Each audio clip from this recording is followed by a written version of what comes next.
शुरुआत इस वक्त की बेहद अहम खबर के साथ। कौमी अक़लियती कमीशन का वफ्द जाफराबाद पुलिस स्टेशन पहुंचा है। कौमी अक़लियती कमीशन फसादज़दा इलाकों का दौरा करेगा। अक़लियती कमीशन का मकसद है तमाम बरादरियों के दरमियान मोहब्बत और भाईचारा कायम करना। वहीं कमीशन गुरु तेग बहादुर अस्पताल में दाखिल उन लोगों से भी मुलाकात करेगा जो कि दिल्ली तशद्दुद में जख्मी हुए हैं।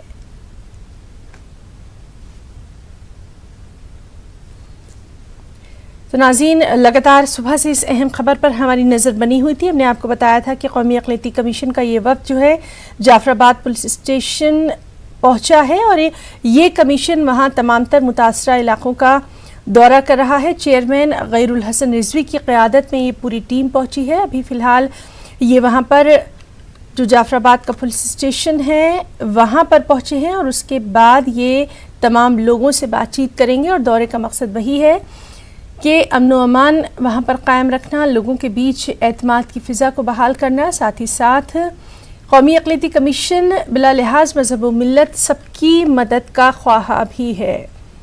तो लगातार इस अहम खबर पर हमारी नज़र बनी हुई है।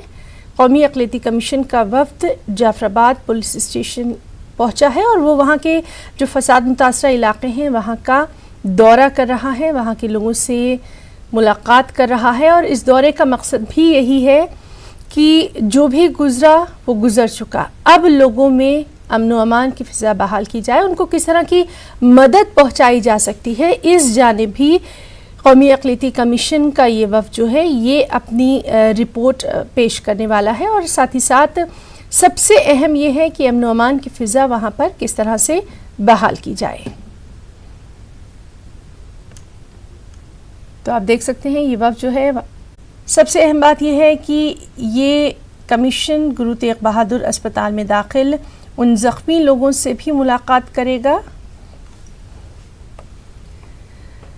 तो चलिए सीधे रुख करेंगे हमारे रिपोर्टर रवि मिश्रा का। रवि, इस वक्त आपसे जानना चाहेंगे, जिस तरह से कहा जा रहा है कि ये जो डेलीगेशन है नेशनल कमीशन फॉर माइनॉरिटीज़ का, ये वहाँ पर पहुँचा है, वहाँ के हालात का जायज़ा ले रहा है, उसके ताल्लुक़ से तफसीलात चाहेंगे रवि।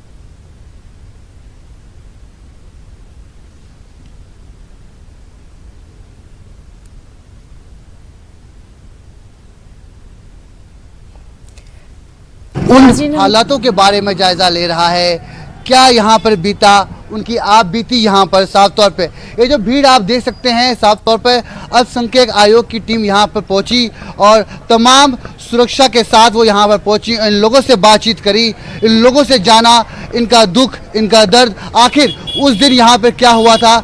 जो टीम यहाँ पे पहुंची, आप देख सकते हैं कि पुलिस के यहाँ पे आला अधिकारी हैं, लोगों को समझाने की कोशिश कर रहे हैं, बातचीत हो रही है लगातार। यहाँ पे जो टीम यहाँ पे पहुंची, आपको बता दूं मैं आपको कि राष्ट्रीय अल्पसंख्यक आयोग की तरफ से यहाँ पे एक प्रतिनिधिमंडल आया जो कि जाफराबाद पुलिस स्टेशन के बाद वहाँ से रवाना हुआ है और लगातार हमारे साथ यहीं पर चल रहा था। और बात करूँ आपको कि अल्पसंख्यक आयोग की टीम के जो यहाँ पे अध्यक्ष हैं, चेयरमैन हैं हसन रिजवी जी, वो यहाँ पहुँचे, वाइस चेयरमैन सरदार मंजीत सिंह यहाँ पहुँचे, आतिफ रशीद यहाँ पहुँचे, तमाम लोग अपने मेंबर्स सदस्यों के साथ यहाँ पर आए और अमन शांति की जो ये पहल है उसके लिए वो यहाँ पहुँचे हैं। बात करना चाहेंगे लोगों से कि अब इलाके में कैसा माहौल है। अब तो माहौल है, कोई टेंशन नहीं, दिक्कत वाली बात नहीं। तो नाज़रीन, हम बात कर रहे हैं, हमारे साथी रवि मिश्रा लगातार हमारे साथ मौजूद हैं और उन्होंने वहाँ के लोगों से भी बातचीत की है और सभी का यही कहना है कि अब माहौल में अमन कायम है और लोग एक दूसरे की मदद के लिए भी आगे आ रहे हैं। सबसे अहम बात यह है कि कौमी अक़लियती कमीशन का एक वफ़द जो है वो जाफराबाद पहुँचा है, यहाँ के लोगों से उन्होंने बातचीत की थी और ये वफ़द जो है ये गुरु तेग बहादुर अस्पताल भी जाएगा, जहां पर जो तशद्दुद से मुतासरा लोग ज़ख्मी हुए थे उनसे भी मुलाकात करेगा। सबसे अहम मकसद यही है कि किसी भी तरह से लोगों के बीच अमन व अमान की फ़िज़ा को बरकरार रखा जाए, आपसी जो यकीन है उसको बनाकर रखा जाए और इसी सिलसिले में ये वक्त वहाँ का दौरा कर रहा है। चलिए एक बार फिर से बात करेंगे हमारे रिपोर्टर रवि मिश्रा से। रवि, जिस तरह से आप वहाँ के लोगों से बात कर रहे हैं तो लगातार यही नज़र आ रहा है कि लोग भी अब जो हैं वो मामूल की ज़िंदगी की तरफ लौटना चाहते हैं, ज़िंदगी में आगे बढ़ना चाहते हैं। आपसे ये भी जानना चाहेंगे, ये जो डेलीगेशन वहाँ पर पहुँचा है माइनॉरिटी कमीशन का, इसने वहाँ पर क्या कुछ ख़ास देखा? बिल्कुल हिना, बता देना चाहूँगा आपको कि साफ तौर पर राष्ट्रीय अल्पसंख्यक आयोग के प्रतिनिधिमंडल की टीम यहाँ पर पहुँची है और उनमें उनके चेयरमैन गयूर उल हसन रिजवी जी हैं, जॉर्ज कुरियन, वाइस चेयरमैन सरदार मंजीत सिंह, जो सदस्य हैं आतिफ रशीद, तमाम लोग यहाँ पर पहुँचे हैं और उन इलाकों का जायज़ा लिया जा रहा है, उन इलाकों का मुआयना किया जा रहा है जहाँ पर पथराव, आगजनी, हिंसा की खबरें आई।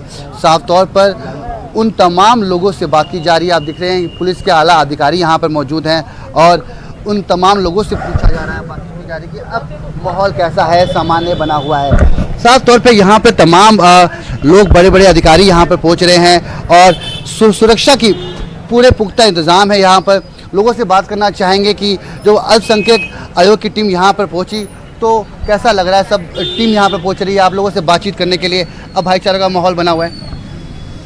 भाईचारे का माहौल बनाना चाहते हैं जी, हम लड़ाई झगड़ा नहीं चाहते, बिल्कुल आपस में अपने मिलजुल के रहे, हम हिंदू मुसलमान सब भाई। बिल्कुल सर, क्या कहना चाहेंगे आप लोगों की बड़ी टीम यहाँ पर पहुँच रही है, अब लगातार लोग यहाँ पे आने, अमन चाहे, कोई दिक्कत वाली बात नहीं, कोई टेंशन वाली बात नहीं है भैया। आदमी चल रहा है, फिर रहा है, मोटरसाइकिल चल रही है, गाड़ी चल रही है बड़ी बड़ी, इसमें कोई दिक्कत वाली बात नहीं है। इसी भी साहब कह के गए हैं, अगर कोई रिपोर्ट दर्ज करनी है मैं करूँगा अपने पर, खुद कह के गए अभी का नाम माल को लिए, कोई दिक्कत वाली बात। लगातार आप लोगों से मिलने आ रहे हैं। मैं सबसे पहले हमारे क्षेत्र के वासियों को ये कहना चाहता हूँ कि काबा व काशी में खुदा को ढूंढने वालों, मैंने अपने दिल में खुदा को बिठा रखा है। हिंद की आवाम पे हम सब का दिल निसार, आपसी अखलाक के सिवा दुनिया में क्या रखा है। हम लोग आपसी भाईचारा बनाए रखें और जैसे हमेशा शांति से रहते हैं वैसे हम लोग शांति से रहें। हम लोग भाई भाई हैं, किसी बात की नफरत और दिल में कीना विना हो सब निकाल दें और हम लोग यहाँ पे हमेशा रहेंगे। ये नेता लोग आते हैं ऐसे करके जाते हैं, इनका कोई कुछ नहीं है।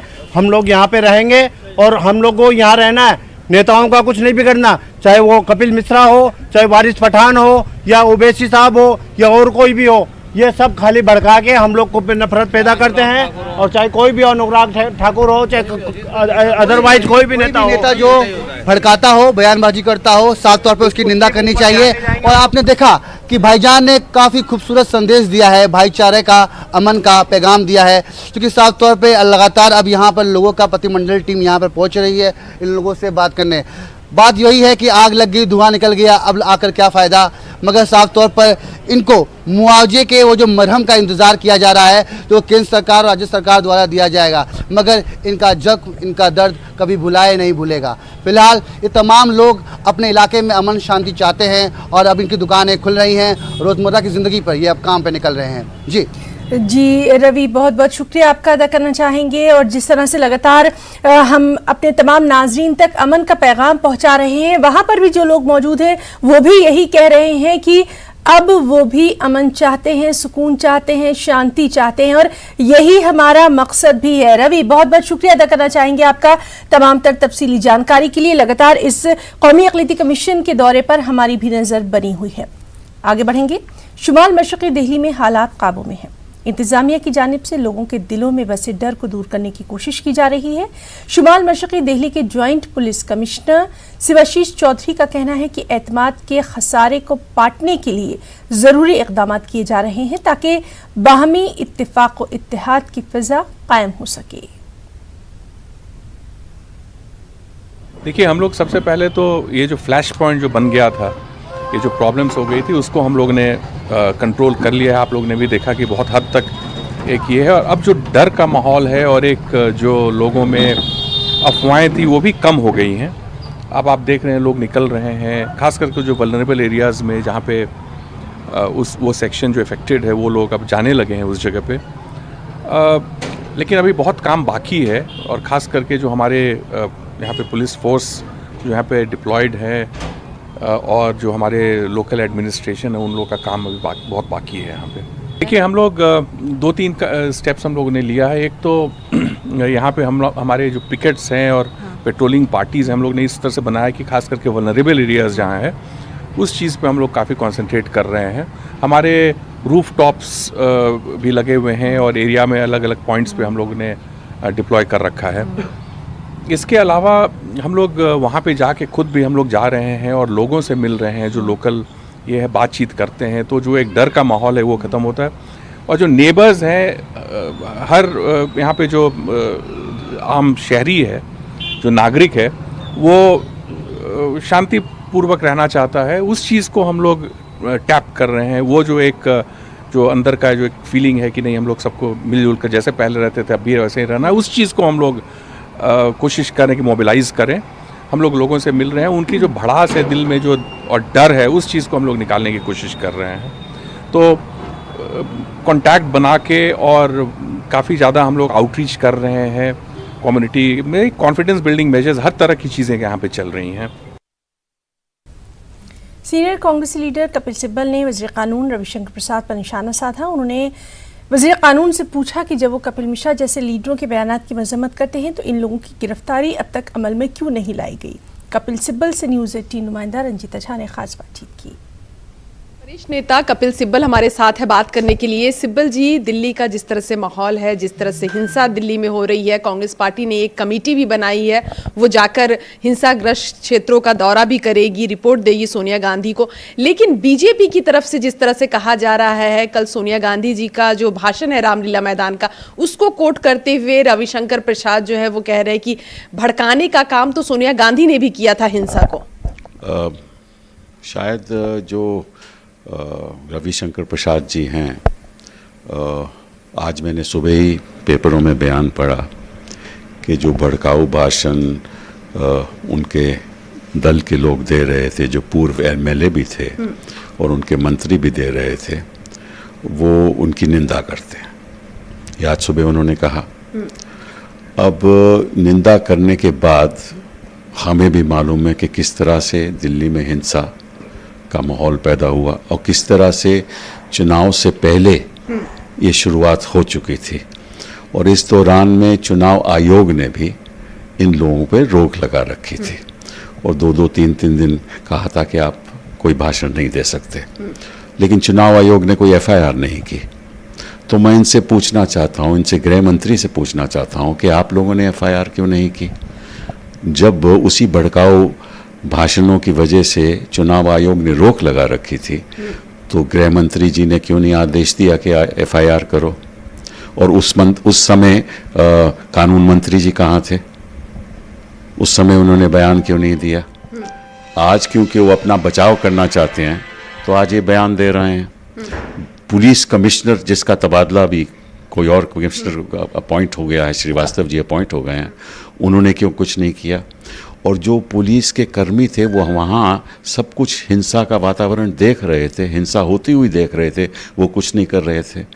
तो मैं कानून मंत्री से यही कहूँगा कि आप दिल्ली में, देश में राज कर रहे हो और राज का एक धर्म होता है। और अगर आपको नहीं मालूम तो कौटिल्य का अर्थशास्त्र पढ़ लीजिए, वहाँ आपको पता भी चल जाएगा।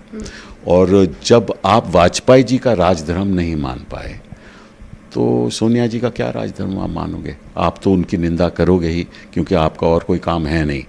आप सीखना नहीं चाहते, आप भड़काऊ भाषणों की वजह से माहौल ख़राब करना चाहते हैं। यही आपकी नीति है और इसी नीति के आधार पे हमें मालूम है आप आगे भी बढ़ोगे। तो मिश्रा की गिरफ्तारी को लेकर भी सवाल उठ रहा है कि क्यों नहीं गिरफ्तारी अब तक उनकी हो पाई है। एफआईआर दर्ज करने की बात जब जिस कोर्ट ने की थी, जज ने की थी, उसका तबादला कर दिया गया। तो सवाल अब भी वही है कि क्या उस मामले में कहीं ना कहीं बचाने के लिए अब विपक्षी नेताओं को भी घेरने की कोशिश की जा रही है? तो निश्चित यही काम करेंगे ये लोग, क्योंकि ये अपना बचाव तो करना चाहते हैं। इसीलिए इन्होंने कहा है कि एसआईटी एक का गठन होगा, फिर उसकी तफ्तीश होगी। और इस बीच में गिरफ्तारी क्यों नहीं हो रही? कानून मंत्री से पूछिए कि आप बयान क्यों नहीं दे रहे कि इनकी गिरफ्तारी होनी चाहिए? क्यों नहीं कह रहे आप? जब आप उनकी निंदा कर रहे हैं तो क्यों नहीं दे रहे ऐसा बयान? धन्यवाद। कैमरा पर्सन दीपक के साथ रंजीता झा, न्यूज़ 18 नेटवर्क। एक और बेहद अहम खबर, कांग्रेस लीडर आनंद शर्मा का कहना है कि चौथी तिमाही में जीडीपी में गिरावट आई है। अब जीडीपी 3.7 हो गई है। हुकूमत ने हर उस स्कीम को चोट पहुंचाई है जिससे गरीब का सीना छलनी हो गया है। समय रहता है परबों का, तो जिसमें खपत भी होती है, मांग भी बढ़ती है, बिक्री भी बढ़ती है। इसलिए पिछले दशकों से इस तिमाही का, इस क्वार्टर का जीडीपी सबसे ऊपर रहता है, पर ये 7 साल का सबसे कम रहा, 7 बरस का, और निरंतर 7 क्वार्टर्स में जीडीपी गिरती जा रही है। ये एक चिंता का विषय है। हालांकि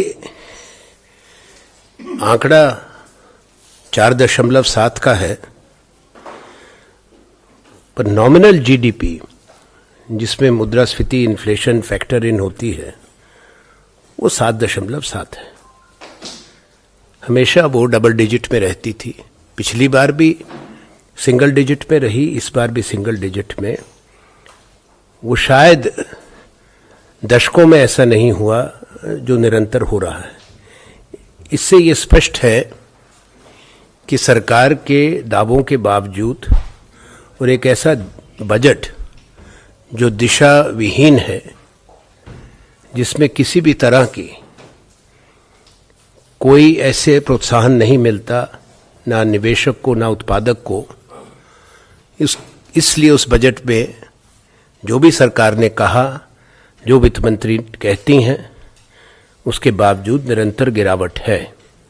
अगर सरकारी खर्चे को देखें, डिफेंस, प्रशासन और सर्विसेज, इन 3 को अगर आप निकाल दें तो 3.7 है, 3.7 ये जीडीपी है हमारी, 4.7 नहीं है।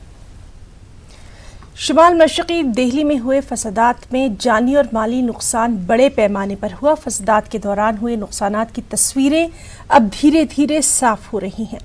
चांदबाग इलाके में बलवाइयों ने जिन घरों को नजर आतिश किया, उनमें बीएसएफ जवान मोहम्मद अनीस का घर भी था। बलवाइयों ने अनीस के घर पर पहले पथराव किया, फिर उसे नजर आतिश कर दिया। अनीस के अहले खाना को पुलिस ने किसी तरह बचाया, लेकिन उनका घर मुकम्मल तौर पर तबाह हो गया। अनीस की शादी के लिए रखी गई रकम भी जलकर खाक हो गई। बीएसएफ डीजी का कहना है कि अनीस का घर बनाने का इंतजाम फौज करेगी। आपको बता दें कि अनीस फिलहाल उड़ीसा के नक्सल मुतासरा इलाके में तैनात हैं। वालों का ना कोई चेहरा होता है, ना कोई धर्म, ना कोई मजहब। जहां भी देखते हैं हिंसा करने वाले, वो अक्सर ऐसी वारदात कर देते हैं। और ऐसे ही एक वारदात हुई है चांदबाग इलाके में। बीएसएफ के एक जवान के घर में आगजनी की गई। बीएसएफ के अधिकारी यहां पर पहुंचे और यहां पर पहुंच करके राहत बचाव के लिए बाकायदा जवानों से भी मिल रहे हैं, तमाम लोगों से मिल रहे हैं, और कई जो सामग्रियां हैं बाकायदा राहत बचाव के लिए वो भी दे रहे हैं। हमारे साथ में पुष्पेंद्र सिंह राठौर साहब हैं। राठौर साहब, किस तरह से बाकायदा जानकारी मिली, किस तरह से बीएसएफ की टीम जो है बाकायदा आप लोग आए? देखिए, हमें कल शाम को मीडिया के थ्रू पता चला कि ऐसे ऐसे एक बीएसएफ के जवान के घर को भी आग लगा दी गई है। और हमें उस बच्चे का नाम जो है, ये सामने ऊपर देख रही है, मोहम्मद अनीस, इस प्लेट से पता चला कि ये बीएसएफ का बच्चा है। और इनकी ये कज़न भाई ने और इनके पिताजी ने बोला कि साहब हमारा बीएसएफ का बच्चा है और बीएसएफ में नौकरी कर रहा है और वो फील्ड एरियाज़ में है। तो जैसे ही पता चला हमारे डीजी साहब को और हमको, तो डीजी साहब ने हमारे को आदेश दिया कि Pushpendra, just go and send your team कि ये क्या हो रहा है, we should help, give all help to the boys. फिर हम लोग इमीडिएटली, हमने रात को हमारे अफसरों को भेजा, रात को 2 बजे ऑफिसर्स आ गए थे, इनको पिताजी को ढूंढा गया और ये मिल गए।